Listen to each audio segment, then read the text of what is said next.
वाल्मीकि रामायण में भक्तगण आज आपको भरत का कैकेयी के भवन में जाकर उससे प्रणाम करना, उसके द्वारा पिता की परलोक वास का समाचार पा दुखी हो विलाप करना तथा श्री राम के विषय में पूछने पर कैकेयी द्वारा उनका श्री राम के वनगमन के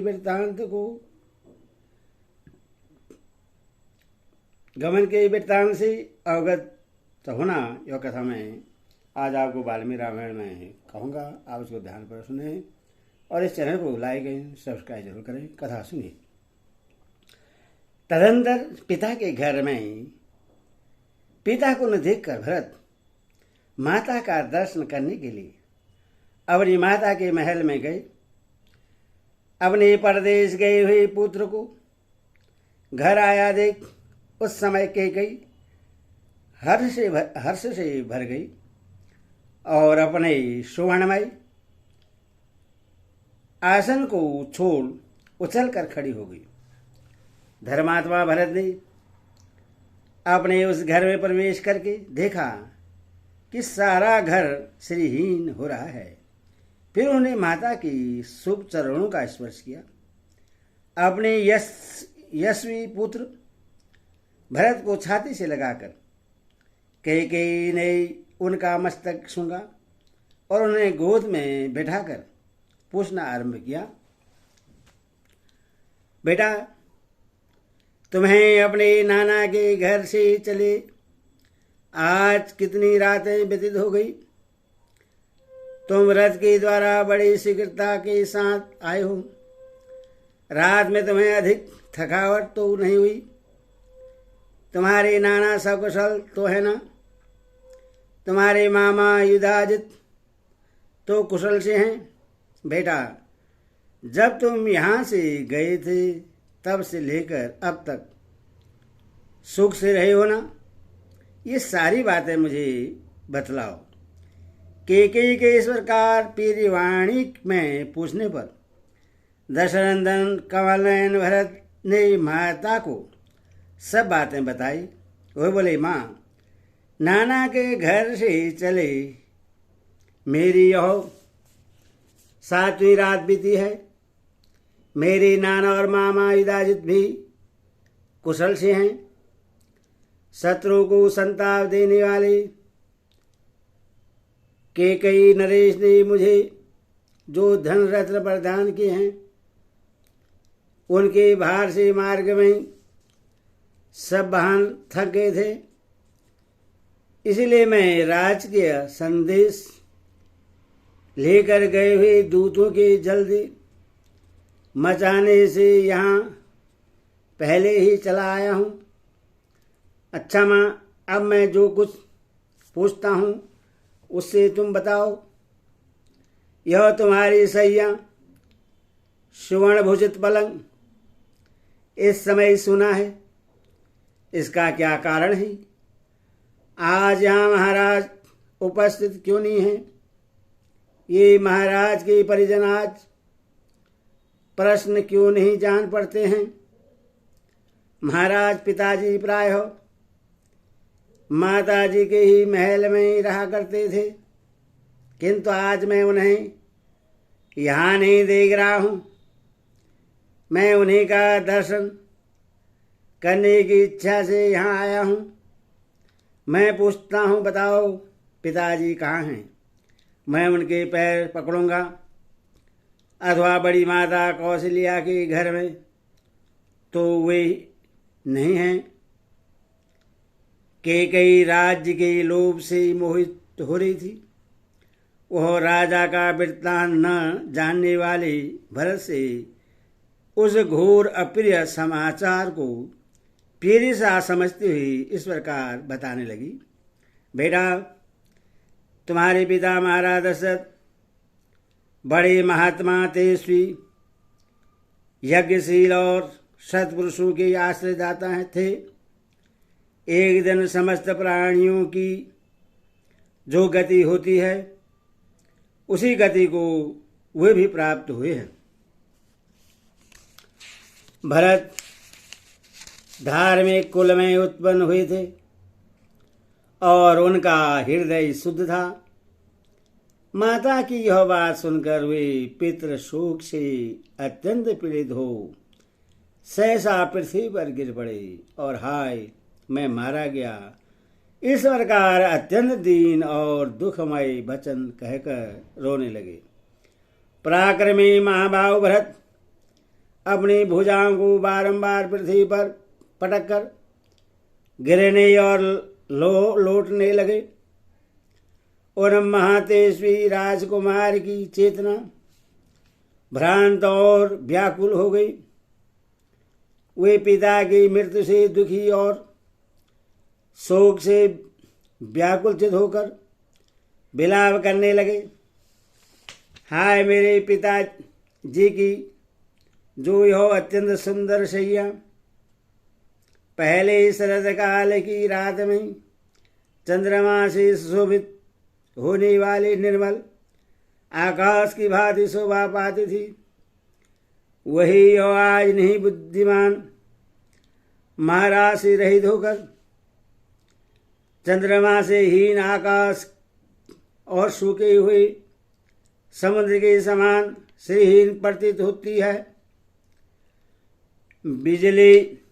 विजयी वीरों में श्रेष्ठ भरत अपने सुंदर मुख वस्त्र से ढककर अपने कंठस्वर के साथ आंसू गिराकर मन ही मन अत्यंत पीड़ित हो पृथ्वी पर पड़कर विलाप करने लगे। देवतुल्य भरत शोक से व्याकुल हो वन में फरसे से काटे गए शाखों के तिनके की भांति पृथ्वी पर पड़े थे। मत वाले हाथी के समान पुष्ट तथा चंद्रमा या सूर्य के समान तेजस्वी अपने शोकाकुल पुत्र को इस प्रकार भूमि पर पड़ा देख माता के कई ने उन्हें उठाया और इस प्रकार कहा, राजन उठो उठो। महायशस्वी कुमार, तुम इस तरह यहाँ धरती पर क्यों पड़े हो? तुम्हारे जैसे सभाओं में सम्मानित होने वाले सत्पुरुष शोक नहीं क्या करते हैं? बुद्धि संपन्न पुत्र, जैसे सूर्यमंडल में प्रभा निश्चल रूप से रहती है, उसी प्रकार तुम्हारी बुद्धि सुस्थिर है। वह दान और यज्ञ में लगने की अधिकारिणी है, क्योंकि सदाचार और वेद वाक्यों का अनुसरण करने वाली है। भरत पृथ्वी पर लौटते पोटते बहुत देर तक रोते रहे। तत्पश्चात अधिकाधिक शोक से व्याकुल होकर वे माता से इस प्रकार बोले, मैंने तो यह सोचा था कि महाराज श्री राम का राज्याभिषेक करेंगे और स्वयं यज्ञ का अनुष्ठान करेंगे। यही सोचकर मैंने बड़े हर्ष के साथ वहां से यात्रा की थी, किंतु यहाँ आने पर सारी बातें मेरी आशा के विपरीत हो गई। मेरा हृदय फटा जा रहा है, क्योंकि सदा अपने पीर और हित में लगे रहने वाले पिताजी को मैं नहीं देख रहा हूं। मां, महाराज को ऐसा कौन सा रोग हो गया था जिससे मेरे आने के पहले ही चल बसे? श्री राम आदि सब भाई धन्य हैं, जिन्होंने स्वयं उपस्थित रहकर पिताजी का अंत्येष्ट संस्कार किया। निश्चय ही मेरे पूज्य पिता यशस्वी महाराज को मेरे यहाँ आने का कुछ पता नहीं है, अन्यथा वे शीघ्र ही मेरे मस्तक को झुकाकर उससे प्यार से सूंघते। हाँ, अनायास ही महान कर्म करने वाले मेरे पिता का वह कोमल हाथ कहाँ है, जिसका स्पर्श मेरे लिए बहुत ही सुखदायक था? वो उसी हाथ से मेरे धूलि धूसर शरीर को बारंबार पोछा करते थे। अब जो मेरे भाई पिता और बंधु हैं तथा जिनका मैं परम प्रिय दास हूँ, अनायासी महान पराक्रम करने वाले उन श्री रामचंद्र जी को तुम शीघ्र ही मेरे आने की सूचना दो। धर्म के ज्ञाता श्रेष्ठ पुरुष के लिए बड़ा भाई पिता के समान होता है। मैं उनके चरणों में प्रणाम करूँगा। अब वही मेरे आश्रय हैं। आर्य धर्म का आचरण जिनका स्वभाव बन गया था तथा जो बड़ी दृढ़ता के साथ उत्तम व्रत का पालन करते थे, वे मेरे सत्य पराक्रमी और धर्मज्ञ पिता महाराज दशरथ अंतिम समय में क्या कह गए थे। मेरे लिए जो उनका अंतिम संदेश हो उससे मैं सुनना चाहता हूँ। भरत के इस प्रकार पूछने पर कैकेयी ने सब बात ठीक ठीक बता दी। वह कहने लगी, बेटा, बुद्धिमानों में श्रेष्ठ तुम्हारे महात्मा पिता महाराज हाराम, हाँ सीते, हाँ लक्ष्मण, इस प्रकार विलाप करते हुए परलोक की यात्रा की थी। जैसे पासों से बधा हुआ महान गज विवश हो जाता है, उसी प्रकार काल धर्म के वशीभूत हुए तुम्हारे पिता ने अंतिम वचन इस प्रकार कहा था। जो लोग सीता के साथ पुनः लौटकर आए हुए महाबाहु श्री राम और लक्ष्मण को देखेंगे, वही कृतार्थ होंगे। माता के द्वारा यह दूसरी अपूरी बात कही जाने पर भरत और भी दुखी हुए। उनके मुख पर विषाद छा गया और उन्होंने पुनः माता से पूछा,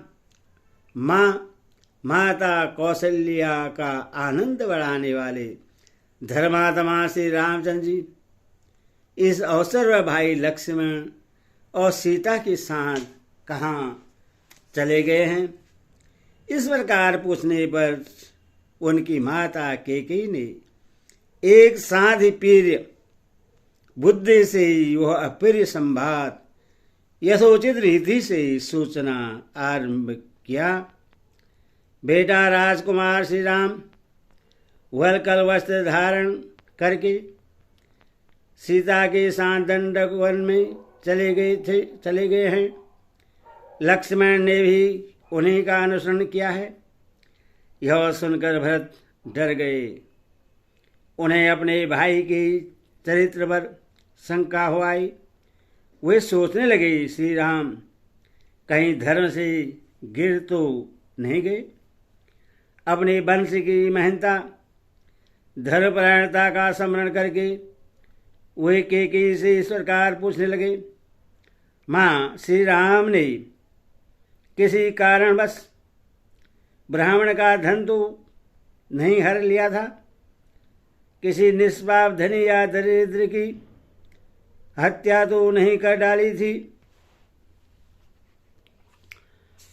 राजकुमार श्री राम का मन किसी पराई स्त्री की ओर तो नहीं चला गया?